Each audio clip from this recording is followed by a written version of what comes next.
ফুল দেন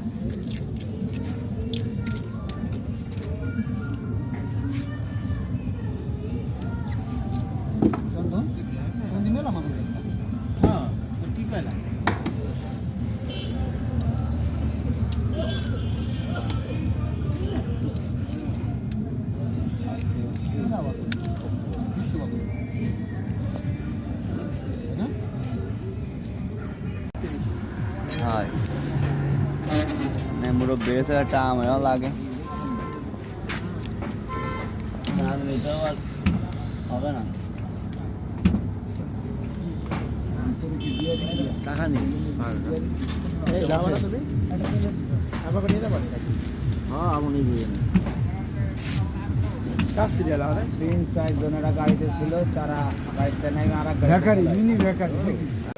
এগুলো অয়েলে ফ্রাই করে বিট লবণ ম্যাজিক মশলা এগুলো কিনে পাওয়া যায়। সুন্দর চিপসের কাটিং হবে, এভাবে করলা হবে, কাকু নতুন স্লাইস হবে, ইজিলি স্লাইসগুলো সুন্দর হচ্ছে। পেঁয়াজ টমেটো রান্না করে ফটাফট এটি কাটিং শেষ হয়ে যাবে। এখান থেকে দেখাবো আপনাকে বাঁধাকপি কাটিং, ব্লেডে টাচ করবে, কাজ করবে, সুন্দর অল্প সময় এটি কাটবে ছুরি বটিতে। আমি তো মনে করি সারা জিন্দেগি এক সাইজ হবে। এবারে দেখাবো আপনাকে এই ব্লেডের নমুনা।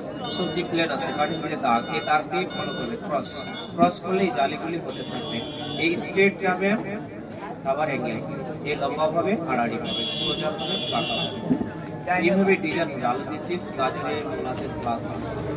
প্রতিদিন চিপস খাবেন না, ভাজিগুলি প্রতিদিন লাগবে, সকালে, রাত্রে, দুপুরে। আলু, মূলা, গাজর, শালগম, চালকুমড়া, মিষ্টি কুমড়া, পেঁপে, ভাজি। আর ডিজাইন কিভাবে হবে? এই দাগ, ক্রস, বাঁকা, আবার সোজা, আবার বাঁকা, আবার সোজা, তাহলে ডিজাইন হবে।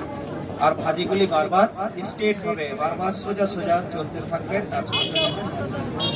এবারে দেখাবো ছোলানো সিস্টেম, কিভাবে ছোলাবেন। এই পাশে ছোলাবে প্লেট, এই পাশে রাউন্ড করা দাগ, 4-5টাকে ছড়িয়ে নেবেন টেনে টেনে। এটি ছোলানো হলে সাইডে সাইড কোণা চলে আসবে। এটা ছোট, যদি রিক্স মনে করেন আটকে নিয়ে ফাটাফাট কেটে নেবে, ব্যাস ছোট্টগুলো ধরে ধরে কেটে নেবে। ছোট্ট আলু, ছোট্ট পেঁয়াজ এগুলো কাটবে, হাতে লাগবে না, সবজি নষ্ট হবে না, পুরোটা শেষ। এগুলো করবো, পিস করতে পারবো এভাবে।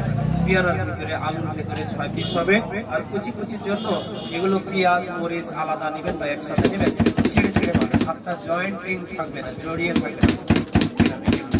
ইজি আছে, ভাববেন না যে প্রতিদিন হয়তো হবে, এটা করতে ভাত খাওয়া যাবে না, এই নর্মাল করলে। এটা বোর্ড থাকবে, সিঙ্গেল এটি 300, সিঙ্গেল 500, 800, 100, 200।